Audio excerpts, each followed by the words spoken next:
everybody, welcome back to my channel. So it's part 3 and today we are going to see compound epithelium. So compound epithelium कैसा होता है, multi layer होता है क्योंकि इसका काम ही प्रोटेक्शन का है एंड जब तक कुशन जैसी लेयर नहीं होगी हम प्रोटेक्शन नहीं कर सकते हैं.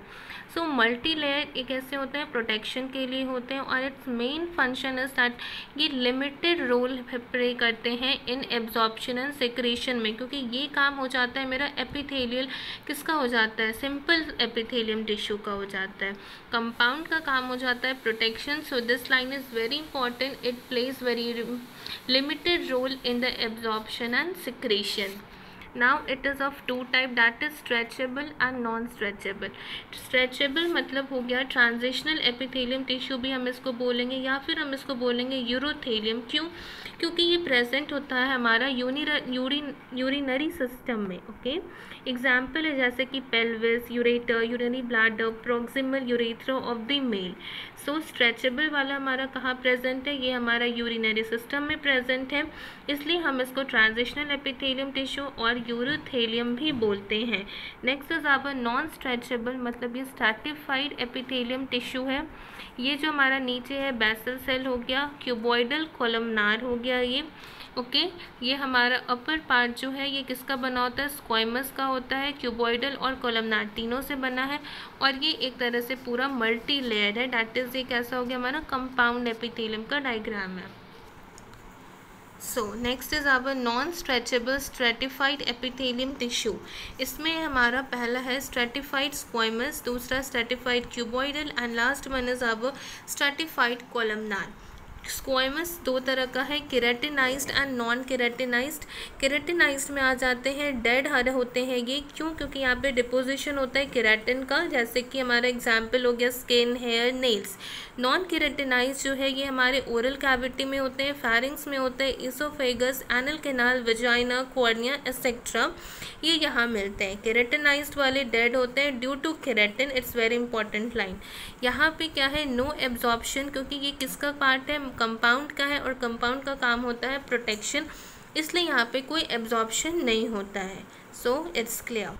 सो अब हमारा स्ट्रेटिफाइड क्यूबॉइडल, ये कहाँ होता है, ये सिंपल क्यूबॉइडल है और ये सिंगल लेयर है और ये नीचे वाला जो हम देख रहे हैं ये मल्टी लेयर है. ये कहाँ होते हैं, long ducts tubule of secretory glands में होते हैं, जैसे कि salivary gland, mammary gland, pancreatic duct में मिलेंगे. सो स्ट्रेटिफाइड क्यूबॉइडल कहाँ मिलेगा, salivary gland, mammary gland, pancreatic duct, ये सब में मिलेंगे. ये लॉन्ग डक्ट में मिलते हैं या फिर टिब्यूल में ऑफ सेक्रेटरी ग्लैंड्स में. Last is our stratified columnar, ये कहाँ मिलेंगे, conjunctiva of the eye and the anal canal etcetera. So these are the examples.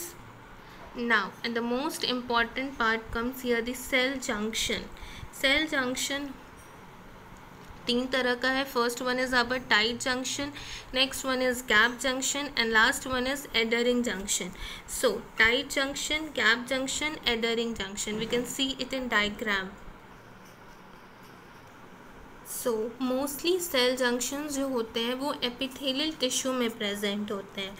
Gap junction also present in muscular tissue and the nervous tissue. ये हमारा cardiac muscles है, यहाँ पे कौन से होते हैं, गैप जंक्शंस मिलते हैं. Now we will see a first number that is tight junction.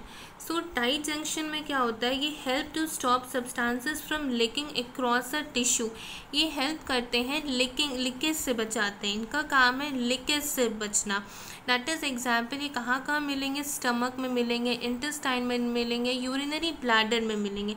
Now अब हम इसको याद कैसे रखें, तो देख सकते हैं हम ये स्टमक है, इंटेस्टाइन है, यूरिनरी ब्लैडर है और इसका फंक्शन है लीकेज को रोकना. तो हमारे पूरे बॉडी में लीकेज कहाँ से हो सकती है, पानी हम पीते हैं सीधा स्टमक में जाता है, तो स्टमक में पानी, देखो ये सब जगह पानी पानी है, स्टमक में, यूरिनरी इंटेस्टाइन में, यूरिनरी ब्लैडर में तो पानी ही है, मतलब इन सब जगह हमको लीकेज से बचाना है. सो हम यहाँ पे कौन सा जंक्शन यूज़ करेंगे, tight junction. Next is our adhering junction. Adhering junction को ही हम डेस्मोसोम्स भी बोलते हैं। ओके, इसका मतलब है बांध के रखना, दैट इज किसी चीज़ को बांधना। ये परफॉर्म करता है cementing to keep the neighbouring cells together, mostly epithelial tissue. इनका काम है सब चीज़ को जोड़ के रखना। सीमेंटिंग का काम क्यों बोलते हैं? क्योंकि घर में हम जब दीवार बनाते हैं तो उस पर हम सीमेंट डाल डाल के उसको जोड़ते हैं, दैट इज़ बहुत टाइट होती है वो चीज़।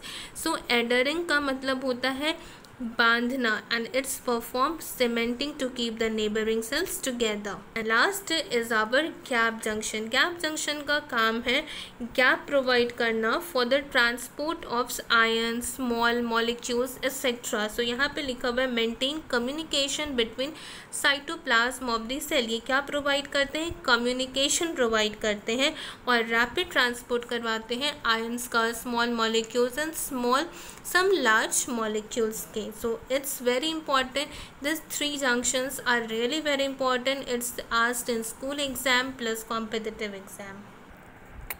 So I'm ending this here only. Stay tuned for the next part, and if you like this video, please like, share and subscribe. Thank you everybody.